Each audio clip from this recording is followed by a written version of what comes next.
What's up guys, welcome back to another video. Today we're going to be going through game week 15 in the Premier League. Wolves against Burnley, I predicted a 1-1 draw and it ended up being a 1-0 win for Wolves. Wolves definitely started the game better, but Burnley did get into it a little bit in the second half and they probably should have scored at least one goal in this game. The goal that Wolves scored came from a Burnley mistake, as have so many goals that Burnley have conceded. Trying to play out from the back, you have to make sure your players don't consistently lose the ball. You have to stop being more direct and stay up. It's a good win for Wolves.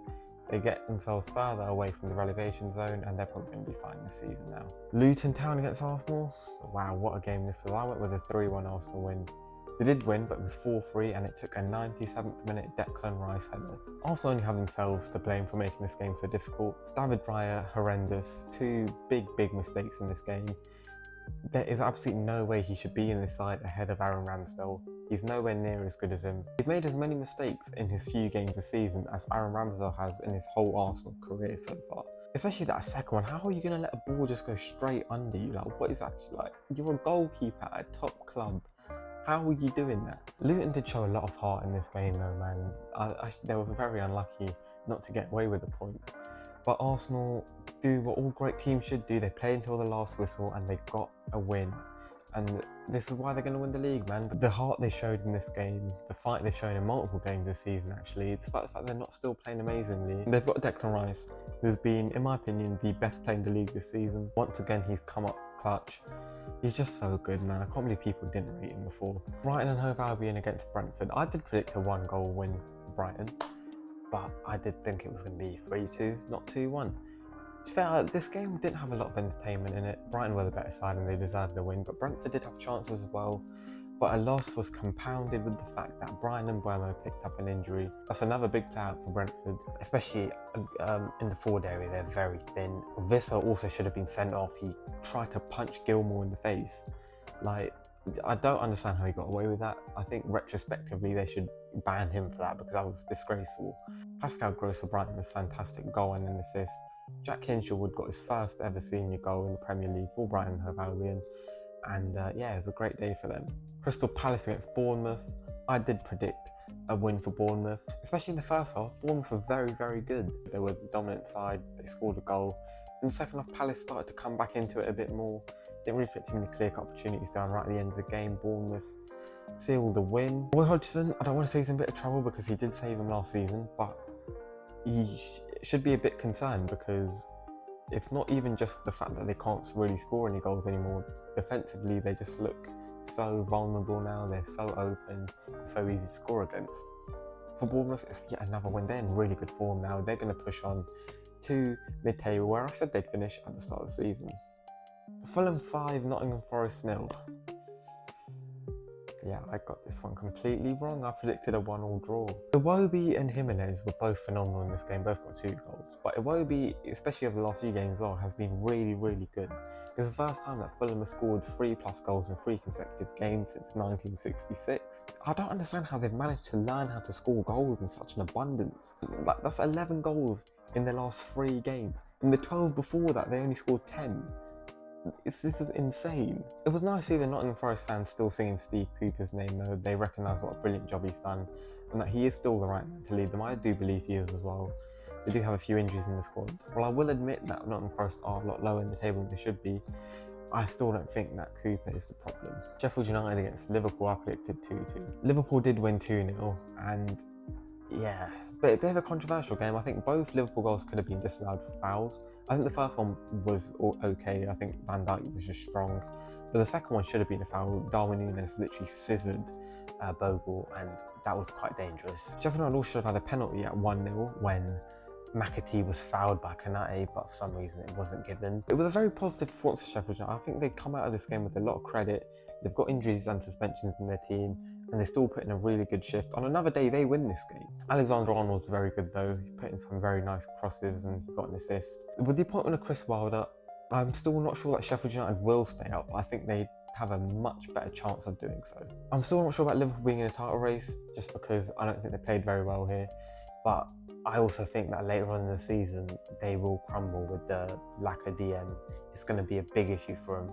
But if they keep getting wins, I will reconsider my stance on them. And they could actually end up on the top of the table by the next game week because Aston Villa are still playing. Speaking of Aston Villa, They played against Manchester City. I predicted a 2-1 win for them. They ended up winning 1-0. They should be really disappointed that it wasn't 4 or 5 though. They were phenomenal. I could not believe how bad they made Manchester City look. And this is a treble winning side. They've won 3 Premier Leagues in a row, and Aston Villa made them look like amateurs. Manchester City only had 2 shots in the whole game. They both came from the same attack in the 12th minute. Erling Haaland probably should have put at least one of them away. But Aston Villa were phenomenal. Ederson saved Manchester City from embarrassment. 14 home wins in a row in the Premier League for Aston Villa. That is incredible. And if people consider Liverpool in a title race, I think you've got to consider Aston Villa in there as well. What up of Bailey was fantastic in this game. I thought the midfield was really solid. You know, they outplayed Manchester City in every single metric. Defenders were just awful for Man City. The attackers couldn't get into it. The midfielders, without Rodri, we all know how bad Man City are. But this was just another level, man.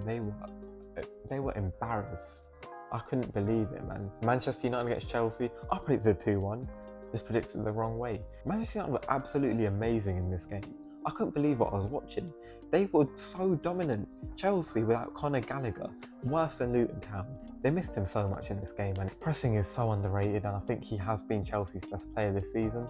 The second best player this season, Cole Palmer, did get on the score sheet with a very nice finish. Manchester United deserved the win. Could have been even more, should have been even more. The first half though, I think while Man United were the better team, Chelsea had a big threat on the counter-attacks. Mudryk probably should have scored. He should have got a penalty as well. I think Amrabat pushed him and he should have appealed for that, because I do think that should have been a penalty. Jackson missed a one-on-one as well. He's a terrible player, man. McTominay scored 2 goals, coming up clutch yet again. Should have had a hat-trick. Should have probably had 4 goals in all honesty. But Anthony has made Rashford just look like an absolute clown, man. Because we all you know, meme on Anthony. He's not a great player, but he has a real heart. You know, he runs around the whole game. He'll do the defensive stuff.